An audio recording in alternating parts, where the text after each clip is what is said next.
Thursday marks the second anniversary of the Virginia Tech shootings that ended with the deaths of 33 people. One professor believes that massacre could have been prevented. CBS Evening News anchor Katie Couric has this Sunday Journal. This is a tragedy that's about a failure of imagination. I mean, in many ways, people couldn't imagine something really terrible happening on a campus as beautiful and pristine and picturesque as ours. Virginia Tech is a university of about 30,000 students in the hills of Blacksburg in southwest Virginia. As quiet and peaceful a place as you can imagine, until April 16, 2007. The day the normal soundtrack of a college campus was shattered by the sound of gunfire. 27 students and 5 faculty members were killed before the shooter killed himself. How did you discover it was Sung-Wee Cho who was responsible? Well, in fact, I didn't discover that until the next morning because his identity was not revealed. I'm not sure if there'll ever be a way to describe what that's like. The world saw Sung-Wee Cho for the first time in the haunting photos and video released after the massacre. But for Lucinda Roy, his was a familiar face, a face she describes in a new book, a book that argues that Cho's cries for help went mostly unheard. In the fall of 2005, as chair of the university's English department, Roy says she was alerted to Cho's unusual behavior and disturbing writings by a colleague. She'd had a poem submitted to class that he'd read out loud, and it seemed to her to be very disturbing. It seemed to be an attack against the class. Classmates and teachers said they were afraid of him. With no other option, Roy decided to tutor Cho privately.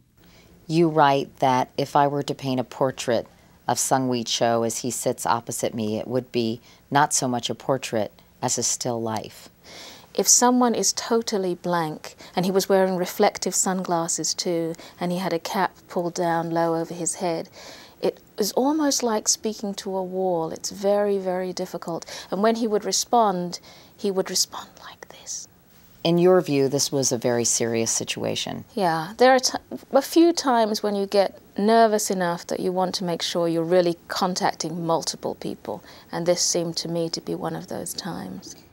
The multiple people she contacted worked in 4 different departments at Virginia Tech, including the Counseling Center and the University Police. Roy knew Cho needed help. The problem, she says, was getting it, because Cho couldn't be forced into treatment. Why were school officials so afraid of actually requiring counseling? I think that people at universities are very afraid of being sued. They feel that it's less risky, it's just to leave things alone. Even when students do seem to behave very threateningly, if they don't actually say, I'm about to kill you, or I'm going to bring a gun to school next week, it can be very difficult to do anything. Just weeks later, Cho threatened to kill himself. This time, he was required to get a psychiatric assessment at an off-campus facility. He stayed overnight and was released the following day. During that same period, Cho also tried to get help on campus, even requesting to see a mental health counselor Professor Roy had recommended. I learned that he had gone over repeatedly, not just once, but was never really examined. How can that be? How can a student go to mental health counseling, request a particular therapist, and never be seen by anyone? We have a counseling service that is actually in many ways very good, very hardworking. At the time, we had 2,750 students for every counselor. It's possible, I suppose, that things can fall through the cracks.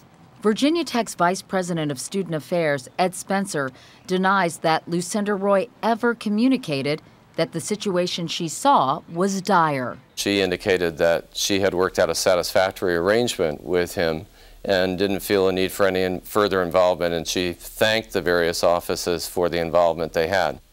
If I'd only just met with him very quietly and hadn't been campaigning for the entire year, I would say that that interpretation was possible. The fall semester of 2005 came to a close, and Lucinda Roy never saw Sung-Wee Cho again. After the massacre, still more details emerged about the troubled life of Sung-Wee Cho. He had a long history of mental illness, beginning in middle school. Federal privacy laws prevented university officials from knowing that. Nor did they know that, in high school, Cho wrote that he wanted to repeat the slaughter at Columbine. Cho's parents had been involved in his treatment during those years, but they were never told about the problems their son was having in college. School officials say that's because he was over 21, but that's not the way Lucinda Roy says she understood it. At that time, the Virginia Tech policy was very clear that you were not meant to notify parents, that in fact if you did so, you were violating Virginia Tech protocol.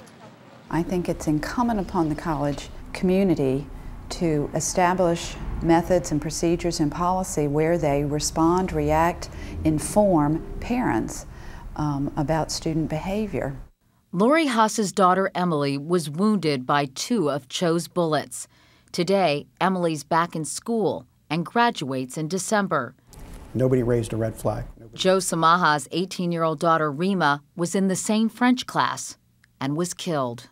If everybody did their job the way they were supposed to, I'm convinced that 33 lives would be with us today.